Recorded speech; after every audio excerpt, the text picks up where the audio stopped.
Well, good morning, everybody. I am delighted to be with you today, and my heart's just overwhelmed with joy and with gratitude to everybody today. You know, I think first to Pope Francis, my gratitude to him for gracing me with the appointment as Bishop of the Winona-Rochester Diocese.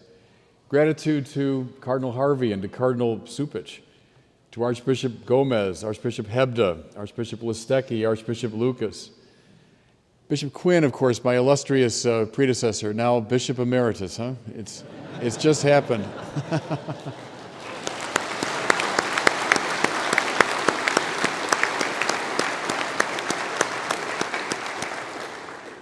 I'm grateful to all my brother bishops and priests who've joined me today, and can I just highlight, it won't by name, but there are 3 bishops here whom I taught in the seminary. Do you want to know the definition of feeling old? That's it. Grateful too, of course, to my family and friends, all those who have inspired me and shaped me and supported me over the years. Gratitude to all those who've come from near and from far, from Chicago and Santa Barbara and Cardinal Harvey from Rome to be here today. And I'm just delighted that this installation falls on the feast of Martha, Mary, and Lazarus, declared as such by Pope Francis just last year. Remember, it used to be just the feast of St. Martha. But how wonderful that all 3 of the siblings, dear friends of Jesus, are now included. In the Gospels, we hear a good deal about the crowds of people who followed the Lord, about the 72 whom he sent, about those whom he healed and taught, indeed, a lot about the 12. But we don't hear much about his personal friends, with the exception of Martha, Mary, and Lazarus. But see, everybody, the whole point of the Christian life is to become a friend of Jesus. At the Last Supper, the Lord told his apostles, "I no longer call you servants, but friends." How extraordinary that statement is. Of course, we relate to him as penitent to Lord, as disciple to master, but at the culmination of the spiritual life, we relate to him as a friend. St. Bernard, Catherine of Siena too, expressed this ascent symbolically as moving from the kiss of the feet, that's the penitent, the kiss of the hand, that's the disciple, to the kiss of the mouth, the kiss of friendship. And since Jesus is divine, it means the ordinary goal of the Christian life is to become God's friend. Well, it seems to me the task that's been entrusted to me today by the Holy Father is to facilitate the process by which the people of this diocese become ever more deeply friends of Jesus. Whatever teaching and sanctifying and governing I do here is subordinated to that great end, intensifying your friendship with the Lord. And we can see what this looks like concretely by examining our 3 saints for today. First, Mary, who sits attentively at the feet of Jesus, listening to his word. She represents the path that spiritual teachers call finding the center. She knows that Jesus stands at the absolute pivot of her life, her concerns, her activities. She's rooted. She's grounded. Everything else in her life revolves around her relationship with Christ. She's like the central medallion in a rose window, the still point around which the entire beautiful design is organized. Now, the first thing we learn about St. Martha is that she doesn't quite get this principle. While Mary listens attentively to Jesus, Martha's about all the details of hospitality, so she complains, "Tell her to help me." Just a hint, everybody, you know all is not well with your spiritual life when you find yourself telling God what to do.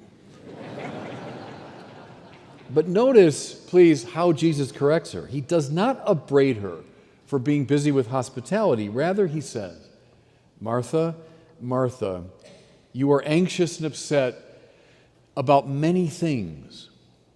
Mary, he explains, has chosen, as the lovely Latin version of this has it, the unum necessarium, the one thing necessary. Mary's found the center.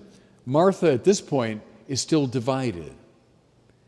Now, that she's learned this lesson thoroughly. See, we don't hear what happens after this dialogue with Jesus, but I think we can find out she does learn the lesson. It's revealed in the account of the raising of Lazarus in the Gospel of John.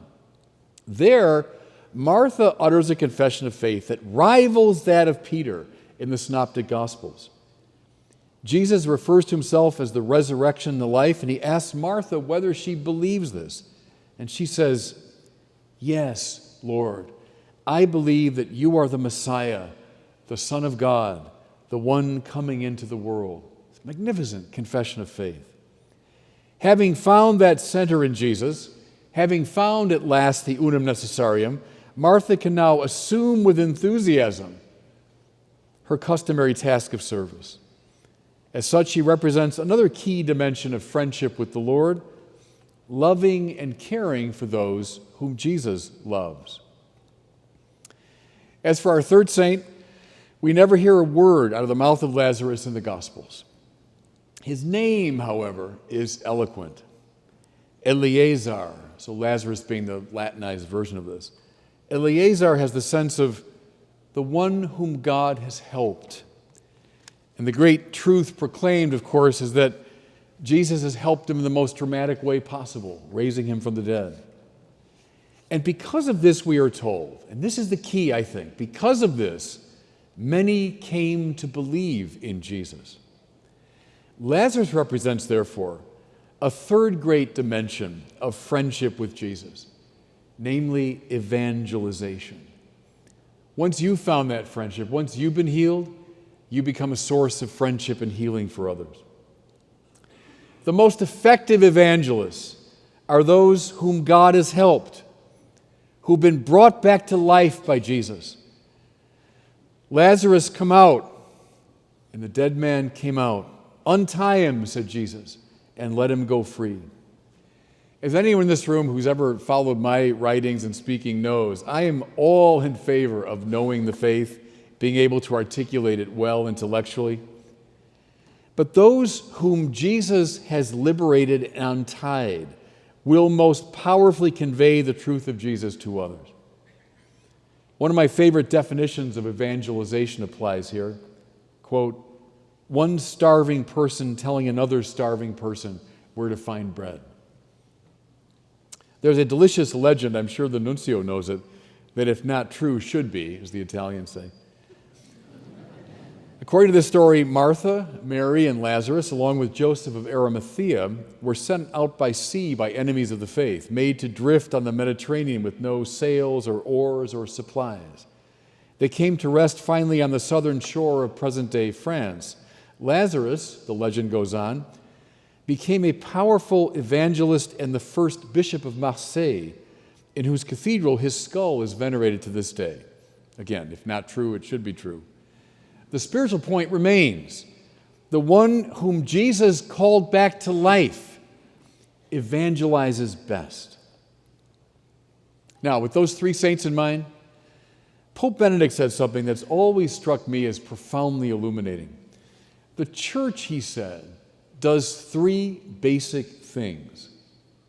It worships God, it serves the poor, and it evangelizes. Those three things.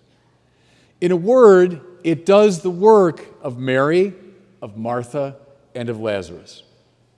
If you want to know my program for the Diocese of Winona-Rochester, that's it. Now, to speak of the worship of God is to speak of the Mass, the Eucharist, the sacraments, sacramentals, benediction, private prayer, the Liturgy of the Hours. It is to speak of monks, nuns, mystics, and contemplatives, all those who sit attentively at the feet of Jesus. I want a diocese that worships God with enthusiasm, devotion, and deep love. In terms of the form of that worship, the Pope's recent letter on the liturgy reflects very much my own mind, neither an experimental progressivism nor a repudiation of the reform of the liturgy called for by Vatican II. But I want to point to something deeper than just the form of worship. Because we live in a society, we all know this, that's largely forgotten how to worship God at all.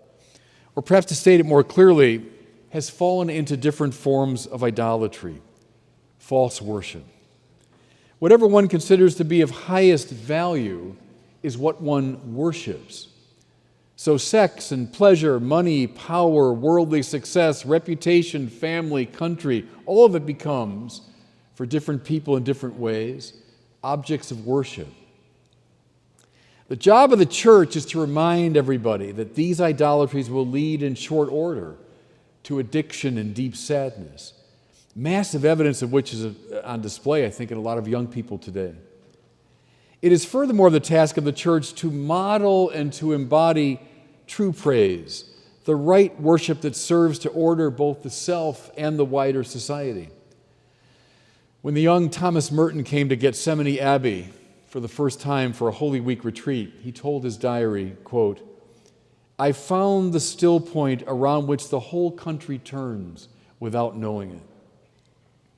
So our worship is indeed for ourselves, but it's also for the world. Just as the Jerusalem temple was meant to be a magnet to draw all the nations to the praise of the true God, so our worship should prove compelling to a society that's fallen into false worship. And now in relation to this theme, can I be very specific? And can I ask all the seminarians are here, please, to stand? Here's some of the there they are.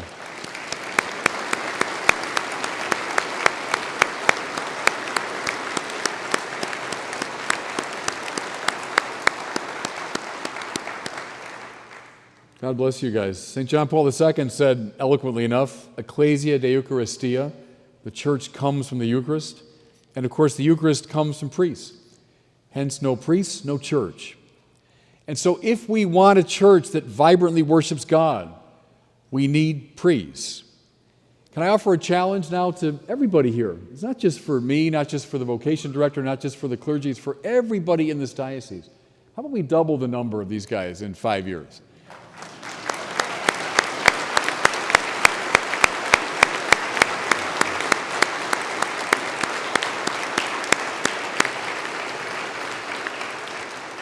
No pressure on the vocation director. Where are you? I can see you. There you are. God bless you. You guys can be seated. No pressure, no pressure. Just double it in 5 years. That's all I want. So the church worships God. It also, Benedict said, cares for the poor. It performs the work of Martha. Now, it carries out this task in numberless ways, caring for those who are poor economically, emotionally, intellectually, spiritually. We think of Catholic charities, prison ministries, Catholic hospitals, soup kitchens, those who visit the homebound. We recall Pope Francis' marvelous image of the church as a field hospital where the wounded are treated, where those on the margins, both economic and existential, as he puts it, are given aid. So I want our church here to be a place of refuge and inn. And how can I, as I stand here literally in the shadow of the Mayo Clinic, not see this connection, that the church be a source of healing, as this great city is a source of healing for the whole world. One of my heroes, my Chicago colleagues know this, is Monsignor Reynold Hillenbrand, who was one of my predecessors as rector of Mundelein Seminary back in the 1940s. Inspired by the leaders of the liturgical movement, Hillenbrand saw the intimate connection between what we do at Mass and the commitment to improve the lot of the poor. The link, to put it simply, between liturgy and justice. The reconciliation with God that we find through the Eucharist should lead to a reconciliation with our neighbors, and yes, even with our enemies. And if I can make this even more concrete, can I suggest that we learn and practice the corporal and spiritual works of mercy? Another of my heroes is Dorothy Day, the co-founder of the Catholic Worker Movement. Impatient with the overly abstract language about peace and justice that was heard so often, Dorothy Day said, quote, "Everything a baptized Catholic does every day should be directly or indirectly related to the corporal and spiritual works of mercy." Can I suggest, when I first read that line, it changed my life. That's one of those lines that gets down into your heart and soul and changes you. Everything we do every day should be directly or indirectly related to the corporal and spiritual works of mercy.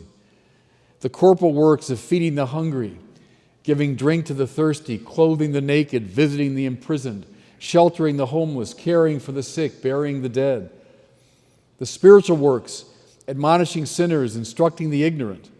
I used to tell my students at Mundelein, that's what I do. I instruct the ignorant. That's even these 3 bishops here that I taught. Counseling the doubtful, comforting the sorrowful, bearing wrongs patiently, forgiving injuries, praying for the living and the dead.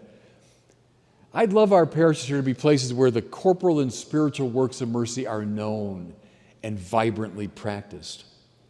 Now, I know those who know me, one thing you know about me is that I'm a great fan of Bob Dylan, and here I'm in Bob Dylan's home state of Minnesota. But I'm not going to quote Bob Dylan, although there's a Bob Dylan song that quotes St. Martha. Do you know that? Ring them bells, St. Martha, for the poor man's son. Ring them bells so the world will know that God is one. So Dylan did quote our saint for today. But I want to draw attention to another musical hero of mine, Johnny Cash. He was once asked why he performed so often in prisons. And he said, well, first, prisoners are the best audience. But then second, he said, because I'm a Christian. That's a darn good answer. Jesus said, visit those in prison.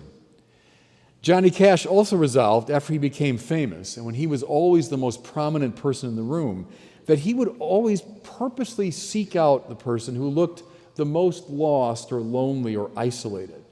And on purpose, he'd make a beeline for him or her. I think that's a great Christian instinct and a great instinct for our parishes. Do we know who the neediest, loneliest, hungriest, and thirstiest people in our community are? Are we caring for them directly, personally, getting our hands dirty in the process? Thirdly, the church evangelizes. It does the work of Lazarus. Under this rubric, we include teaching and preaching, the maintenance of our schools and universities, the creative use of the media, engaging the questions of the culture, etc. As many of you probably know, a good deal of my ministry as both priest and bishop is centered around evangelization. Why do I feel so strongly about this? Well, first, because the Lord told us to do it. Go, therefore, and make disciples of all nations. But secondly, because the need is so great in our time. Did you know that for every new Catholic who joins the church today, over 6 are leaving? Did you know the percentage of disaffiliation among Catholics under 30 is 50%? Half of our young Catholics are leaving the church behind. In the speech he gave at the General Congregation prior to the conclave of 2013, Cardinal Jorge Mario Bergoglio said he wanted a church that goes out from itself, even to the margins. Once elected pope, he told a group of priests that the oil of their ordination grows rancid unless it's allowed to flow to the ends of their garments and then out into the world. I do believe it's time for our parishes to become not simply places where Catholics are sanctified and instructed in the faith, as important as that is. They are to become centers of evangelization, places from which Catholics are sent out on mission. During the last priest convocation in Chicago that he would ever attend, Cardinal Francis George said something that I've never forgotten. At the beginning of the church, he told the priests of Chicago, there was no Vatican, there were no dioceses, no parishes, no chancery offices, no basilicas or cathedrals, no Catholic schools or hospitals. But there were, he said, evangelists. If I were to emphasize any one of the 3 great tasks that I've outlined, I would emphasize evangelization as the most basic, the most central. Therefore, I'd like this local church to be a vibrantly evangelizing church. I'd like the focus to be first on those who are disaffiliating, especially among the young. What are we doing to reach them?